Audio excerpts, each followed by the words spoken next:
اور اسماعیل اور ادریس اور ذوالکفل کو بھی یاد کرو، یہ سب صبر کرنے والے تھے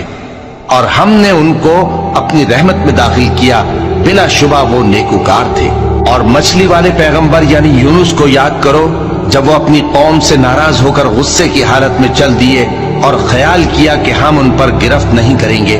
مگر پھر اندھیروں میں اللہ کو پکارنے لگے کہ تیرے سوا کوئی معبود نہیں، تو پاک ہے اور بے شک میں قصوروار ہوں۔ تو ہم نے ان کی دعا قبول کر لی اور ان کو غم سے نجات بخشی،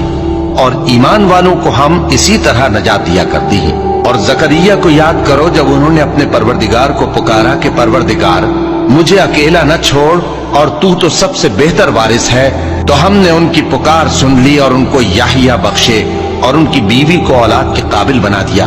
یہ لوگ لپک لپک کر نیکیاں کرتے اور ہمیں امید اور خوف سے پکارتے اور ہمارے آگے عاجزی کیا کرتے تھے۔ اور ان خاتون یعنی مریم کو بھی یاد کرو، جنہوں نے اپنی عفت کو محفوظ رکھا، تو ہم نے ان میں اپنی روح پھونک دی اور ان کو اور ان کے بیٹے کو اہل عالم کے لیے نشانی بنا دیا۔ لوگو،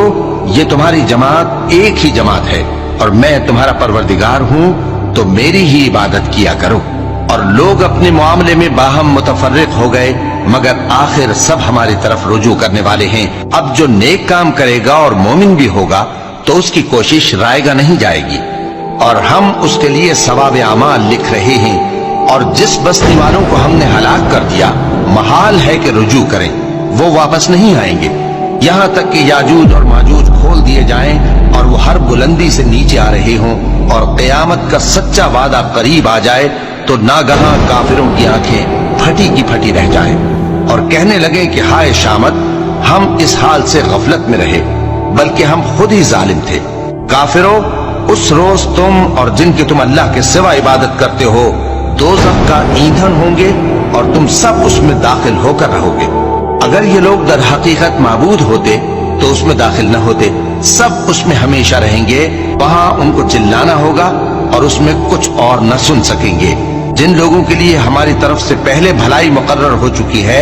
وہ اس سے دور رکھے جائیں گے، یہاں تک کہ اس کی آواز بھی تو نہیں سنیں گے، اور جو کچھ ان کا جی چاہے گا اس میں یعنی ہر طرح کے عیش اور مزے میں ہمیشہ رہیں گے۔ ان کو اس دن کا بڑا بھاری خوف غمگین نہیں کرے گا، اور فرشتے ان کو لینے آئیں گے اور کہیں گے کہ یہی وہ دن ہے جس کا تم سے وعدہ کیا جاتا تھا، جس دن ہم آسمان کو اس طرح لپیٹ لیں گے جیسے خطوں کا تومار لپیٹ لیتے ہیں۔ جس طرح ہم نے کائنات کو پہلے پیدا کیا تھا اسی طرح دوبارہ پیدا کر دیں گے۔ یہ وعدہ ہے جس کا پورا کرنا لازم ہے، ہم ایسا ضرور کرنے والے ہیں۔ اور ہم نے نصیحت کی کتاب یعنی تورات کے بعد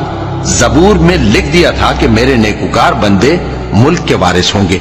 عبادت کرنے والے لوگوں کے لیے اس میں اللہ کے حکموں کی تبلیغ ہے۔